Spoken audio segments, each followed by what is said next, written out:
नमस्कार। रोजाना खबर में आप सभी का हार्दिक स्वागत है। लगातार मेरठ एजुकेशन हब के रूप में जाना जाता है, मेडिकल हब के रूप में जाना जाता है। ऐसे में आपके बच्चों के लिए, तमाम चीज़ों के लिए हम एजुकेशन पर बहुत ध्यान देते हैं।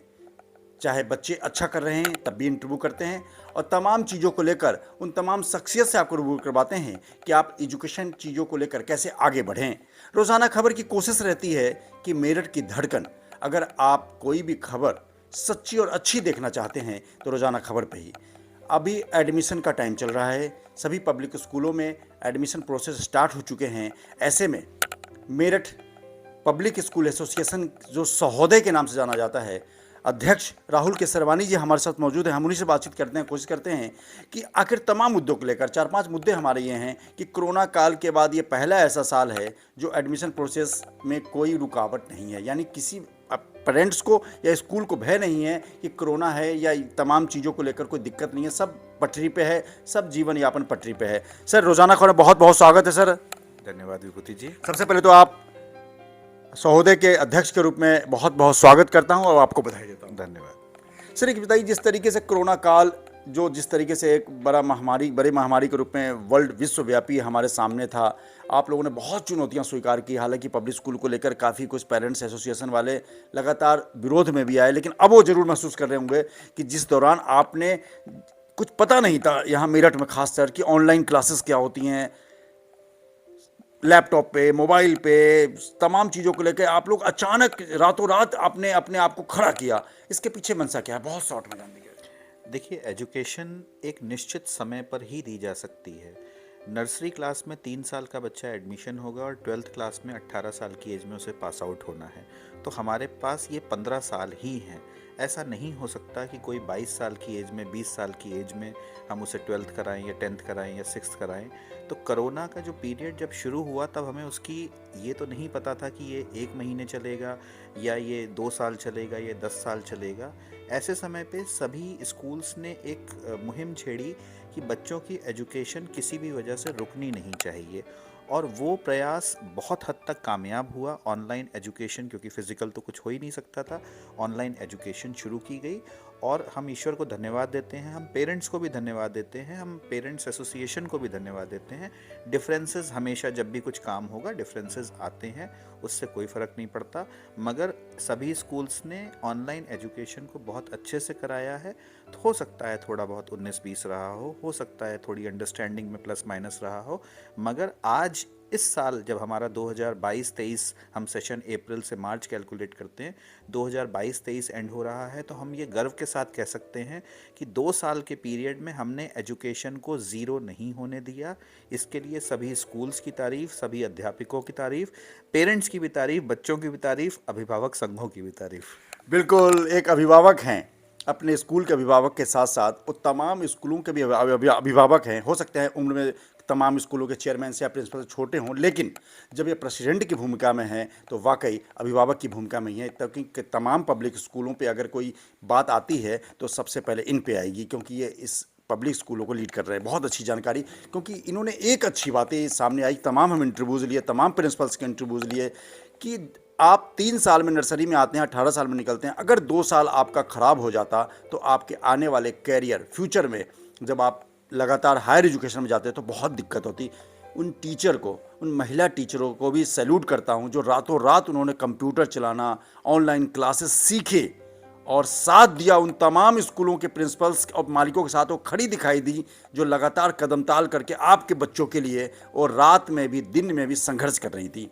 ऐसे चीज़ों को लेकर कुछ कमियां रहती हैं, लेकिन हर नई चीज़ के लिए कुछ न कुछ कमी रहती है जो आगे सीखने के लिए मौका देता है। सर, एक चीज़ बताइए, एडमिशन प्रोसेस स्टार्ट है, क्या लड़कियों को लेकर, सहोदय के ऊपर परिप्रेक्ष्य में मैं बात करूंगा, क्या लड़कियों के एजुकेशन को लेकर, सिंगल चाइल्ड को लेकर, क्या इस आपके जो सहोदय के स्कूल है वहाँ पे कुछ रहती है क्या कि सिंगल जो चाइल्ड है, गर्ल, और गर्ल को प्रमोट करने के लिए खासकर कुछ रहती है क्या?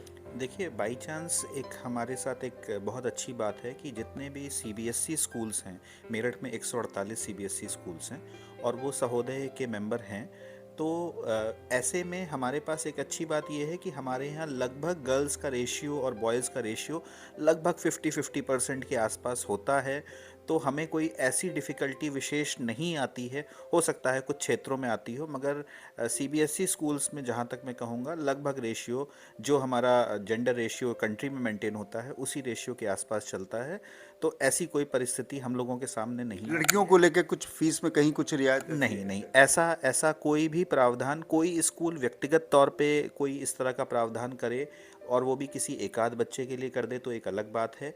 किसी पेरेंट्स को कोई परेशानी है तो ऐसे समय पे एक लड़की है या लड़का है ये नहीं देखा जाता है, मगर अगर कोई विपरीत परिस्थिति किसी परिवार के साथ है तो उसको तो हर तरह से स्कूल सहायता किसी भी लेवल पे मतलब आप जितना लेवल सोच सकते हैं उससे आगे के लेवल पे स्कूल्स मदद करते ही रहे हैं, पहले भी करते रहे हैं और आगे भी करते ही रहेंगे। बिल्कुल, जब आप सक्षम हैं, कोई भी जो मेड होती है वो भी अपने बच्चों को पब्लिक स्कूल में पढ़ाना चाहती है, क्योंकि सरकारी स्कूलों का जो ढांचा है बहुत चरमरा सा गया है। और इसमें कहने में कोई गुरेज नहीं है कि जर्नलिस्ट के तौर पे मैं तमाम लोगों को देखता हूँ जो प्राइमरी एजुकेशन है, 5वीं एजुकेशन के स्कूल मेरठ में या मेरठ के बाहर तमाम जगहों पे, वहाँ पे बिल्कुल इंफ्रास्ट्रक्चर की बहुत कमी है, बैठने की व्यवस्था नहीं है, तमाम जगहों पे लाइटिंग की दिक्कत है, तमाम चीज़ों को दिक्कत है। ऐसे में पब्लिक स्कूलों के ऊपर बहुत बड़ी जिम्मेदारी है, आप कहें कुछ भी। सर एक चीज़ बताइए, सहोदय को लेकर जिस प्रकार से तमाम स्कूलों में कुछ नई चीज़ को लेकर आप प्रयोग करने की कोई फ्यूचर प्लानिंग आप लोगों की है क्या? रोजाना खबर पे आज हम एक चाहते हैं खुलासा हो कि Sahodaya what to do next, Sahodaya के लेवल पे मेरठ को क्या देने जा रहे हैं? देखिए, सहोदय का जो नाम रखा गया है सह उदय यानी साथ साथ बढ़ें। हम 148 स्कूल आपस में एक दूसरे के कॉम्पिटिटर भी हैं मगर हम एक दूसरे से सीखते भी हैं। सहोदय के बैनर के अंडर में हम लोग 2 प्रिंसिपल्स वर्कशॉप, सीबीएसई जो काम कर रहा है वो अलग है, मैं वो काम बता रहा हूँ जो मेरठ सहोदय करता है। 2 प्रिंसिपल्स वर्कशॉप फुल डे की हम लोग हर साल ऑर्गेनाइज करते हैं। 2 टीचर्स वर्कशॉप हम हर साल ऑर्गेनाइज करते हैं। ये सारी एक्टिविटी फ्री ऑफ कॉस्ट होती हैं हमारे सहोदय मेंबर के लिए। स्टूडेंट्स के 2 किसी भी तरह की एक्टिविटी हम लोग हर साल मेगा इवेंट्स हर साल करते हैं। कोविड की वजह से ब्रेक लगा था मगर इस साल से सब कुछ कंटिन्यू हो गया है। इसके साथ साथ हम पूरे मेरठ के सारे स्कूल्स के बीच में इंटर स्कूल कंपटीशन करवाते हैं। इस साल 2022-23 में 18 कंपटीशन शेड्यूल हुए हैं जिसमें से बहुत सारे हो चुके हैं और कुछ रह गए हैं जो कि अब शेड्यूल होने हैं। तो इस तरह की इंटर स्कूल एक्टिविटी में एक स्कूल होस्ट करता है और बाकी स्कूल्स उसमें पार्टिसिपेंट बन जाते हैं। तो इससे क्या होता है कि एक पॉजिटिव कंपटीशन की भावना आती है। प्रिंसिपल्स को हम लर्निंग का मौका देते हैं क्योंकि आज के समय में हर प्रिंसिपल को भी अपने को अपग्रेड करना है, हर स्कूल को अपने को अपग्रेड करना है, हर टीचर को अपग्रेड करना है।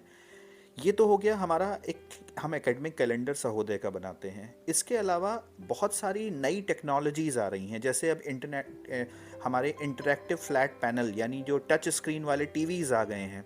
हम लोग जो भी नई टेक्नोलॉजी आती है उससे सारे स्कूल्स को इंट्रोड्यूस करवा देते हैं। जो स्कूल उसको तुरंत लगाना चाहता है वो तुरंत कर सकता है, जो स्कूल थोड़े दिन बाद करना चाहता है वो थोड़े दिन बाद। अभी ये फ्लैट पैनल्स जो आए हैं इसमें बड़े से टीवी होते हैं करीब 75 इंच के, उसकी सब डिटेल्स मेरे पास आ चुकी हैं। अभी हम एक मीटिंग में सारे प्रिंसिपल्स को डिमॉन्स्ट्रेट करवा देंगे। उससे क्या होगा कि टीचर को बोर्ड पे नहीं लिखना पड़ेगा, टीवी पे ही वो टच स्क्रीन से लिख के बच्चों को पढ़ा सकते होंगे। उसमें इंटरनेट इनेबल्ड है, यूट्यूब है, गूगल है, उसमें हर चीज़ है। एक तरह से बोर्ड को टीवी में कन्वर्ट कर दिया और टीवी भी मोबाइल के फॉर्मेट में हो गया, उसमें टच भी है। जो काम आप मोबाइल में कर सकते हैं वो उस टीवी में कर सकते हैं। तो ये नई टेक्नोलॉजी आई है, इससे बच्चों को एजुकेशन और लेने में मदद मिलेगी। तो आने वाले समय में हम क्या करते हैं कि हमारे पास जो भी इंफॉर्मेशन कलेक्ट होती है वो हम सब लोग एक दूसरे से शेयर कर लेते हैं। मेरे पास कोई जानकारी आई तो वो मैं अपने तक सीमित नहीं रखूँगा, वो मैं पूरे सहोदय में सबको शेयर कर दूंगा। ऐसे ही दूसरे मेंबर्स भी करते हैं। तो उसका हम अपने नाम का पर्पज़ यानी सह उदय, केवल मैं नहीं बढ़ूंगा बल्कि मैं आपकी मदद करूंगा, आप मेरी मदद करिएगा, तो धीरे धीरे हमारे मेरठ का जो एजुकेशन का लेवल है वो बढ़ता चला जाएगा। और ये हमने पिछले 5-7 सालों में देखा है कि हमारे मेरठ के एजुकेशन का जो लेवल है वो बहुत ऊंचा जा चुका है। बिल्कुल, कोरोना काल के बाद जिस तरीके से, कोरोना काल में भी, कोरोना काल के बाद जिस तरीके से पब्लिक स्कूल ने अपने आप को मेंटेन रखा है, तमाम इकोनॉमिकल क्राइसिस झेलने के बाद भी, और आपके बच्चों को निरंतर वही एजुकेशन दे रहे हैं, उसमें जरा सा भी रत्ते भरी समझौता नहीं किया। वाकई सहोदय और तमाम पब्लिक स्कूलों को मैं सैल्यूट करता हूं कि तमाम चीज़ों को लेकर कुछ परेशानियां आई होंगी लेकिन उन्होंने खुद को मेंटेन रखा हमारे और आपके बच्चों के लिए। ठीक है कि ये पैसा लेके देते तो बेटर एजुकेशन है, आपके बच्चे जब अच्छा लायक डॉक्टर, इंजीनियर, कलेक्टर बनते हैं, तब तो आप धन्यवाद कम ही देने आते हैं पब्लिक स्कूलों के प्रिंसिपल्स को और टीचर्स को, लेकिन तैयार तो यहीं से होते हैं। सर एक चीज़ और, सहोदय में कौन से स्कूल को आप शामिल करते हैं अपने ये एसोसिएशन में, 5th से ऊपर या 8th से ऊपर? सहोदय का एक क्राइटेरिया है, ये सीबीएसई की ऑर्गेनाइजेशन है, हर डिस्ट्रिक्ट लेवल में एक सहोदय होती है। तो सहोदय में केवल वही स्कूल मेंबर हो सकते हैं जो सीबीएसई से एफिलिएटेड हैं। जो भी स्कूल सीबीएसई से एफिलिएटेड नहीं होगा, चाहे वो 5th हो, 8th हो या आईसीएसई बोर्ड का हो या यूपी बोर्ड का, वो मेंबर नहीं बन सकता, केवल सीबीएसई के ही मेंबर बन सकते हैं। बिल्कुल, नव वर्ष पे हम आपसे रूबरू हो रहे हैं, क्योंकि मेरठ में 148 पब्लिक स्कूलों के अभिभावक के तौर पर हैं, प्रेसिडेंट हैं। तो मैं जानना चाहता हूं कि आप हमारे मेरठ की जनता को, आप प्रेसिडेंट के तौर पर अभिभावक को भी, टीचर्स को भी, प्रिंसिपल को भी रोजाना खबर के माध्यम से क्या संदेश देना चाहते हैं नव वर्ष पे? सबसे पहले तो नए साल की सबको बहुत बहुत बधाई, और ये आने वाला साल सभी के लिए शुभ हो, ये हमारी इच्छा है, ये हमारी प्रार्थना है ईश्वर से। हम केवल एक मैं मैसेज सबको कम्युनिकेट करना चाहूँगा कि स्कूल्स अपनी पूरी सामर्थ्य के साथ, जो भी जिस स्कूल में आपका बच्चा पढ़ रहा है, मैं ये नहीं कहूँगा कि मेरे स्कूल में ही पढ़ाइए, जहाँ भी बच्चा पढ़ रहा है, हर स्कूल अपनी तरफ से पूरी कोशिश कर रहा है। As parent, as guardian, as student, मैं आप सब लोगों से अपील करूँगा कि स्कूल का पूरा सहयोग करें, बच्चे को पूरा काम करवाएं, रेगुलर स्कूल भेजें, उसके अंदर मॉरल वैल्यूज़ डेवलप करने में हेल्प करें। एक तरह से ये एक तिपहिया वाहन होता है, जिसमें आगे वाले टायर में बच्चा होता है और पीछे दोनों जो होते हैं वो अभिभावक होते हैं और स्कूल होता है। तीनों पहिए बराबर चलने चाहिए। कोई पहिया तेज चलेगा, कोई पहिया धीमे चलेगा तो गाड़ी पलटने का खतरा होता है या हम अपने डेस्टिनेशन पे पहुंच नहीं पाते। तो तीनों का सामंजस्य होना आपस में बहुत ज़रूरी है। स्कूल पेरेंट्स के लिए हैं, बच्चों के लिए हैं, सपोर्ट के लिए हैं। कभी कोई दिक्कत परेशानी पड़ती है, आप स्कूल में, जिस भी स्कूल में आपका बच्चा पढ़ रहा है वहाँ जाइए, अपनी बात कहिए। सभी स्कूल्स आपकी बात सुनेंगे, उस प्रॉब्लम को रिजॉल्व करने की कोशिश करेंगे। पूरा सहयोग करिए बच्चों को। आपका और हमारा एक ही ऑब्जेक्टिव है कि हमारा बच्चा, जब आप अपने बच्चे को एडमिशन हमारे स्कूल में कराते हैं तो वो हमारा बच्चा भी हो जाता है। तो हमारा बच्चा बहुत अच्छे से पढ़ के निकले, उसका जो भी कैलिबर है उस कैलिबर के हिसाब से वो अपने जीवन में सेटल डाउन हो सके, अपना जीवन यापन कर सके, यही हमारा उद्देश्य है। और इस उद्देश्य के लिए हमको अभिभावकों को और स्कूलों को मिल के एक दूसरे के साथ काम करना है। बिल्कुल, मिल के साथ काम करना है। ये थे ट्री लेयर के अभिभावक, बिल्कुल आपके स्कूल के अभिभावक, उन तमाम बच्चों के अभिभावक। और सबसे बड़ी बात क्या है कि मेरठ में वो तमाम 148 स्कूलों के भी अभिभावक हैं प्रेसिडेंट के तौर पर, क्योंकि प्रेसिडेंट एक मुखिया होता है घर का, क्योंकि वो चीज़ों को लीड करता है। जब आप प्रेसिडेंट बनाते हैं किसी को, तो अपनी चीज़ें एक गार्जियन के तौर पर उसे सौंप देते हैं कि हमारे एसोसिएशन को या हमारे घर को वो आराम से ऊंचाइयों की तरफ ले जाए।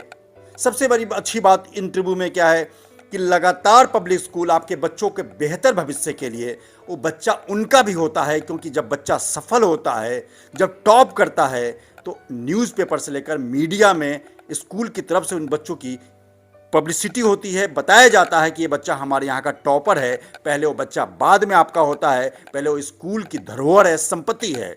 जब डॉक्टर, इंजीनियर, कलेक्टर तमाम क्षेत्रों में जो सर्वांगीण विकास के साथ तरक्की करता है, तो वाकई निसंदेह मानिए जितनी खुशी आपको होती है, उससे कहीं ज़्यादा खुशी स्कूल को होती है, प्रिंसिपल को होती है, मालिक को होती है, और वो तमाम टीचर्स को होती है जो करीने से आपके बच्चे को सजाया और संवारा है।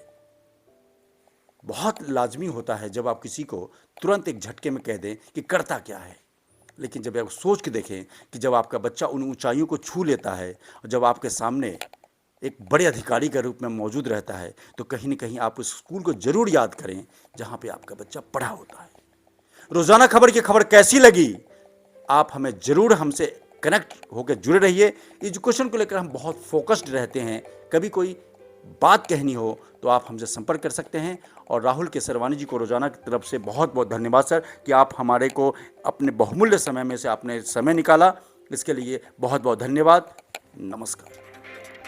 Grill in a big food chain, स्वादिष्ट बर्गर्स, पिज्जाज, पिस्ताज, फ्राइड चिकन, साथ में और भी बहुत कुछ।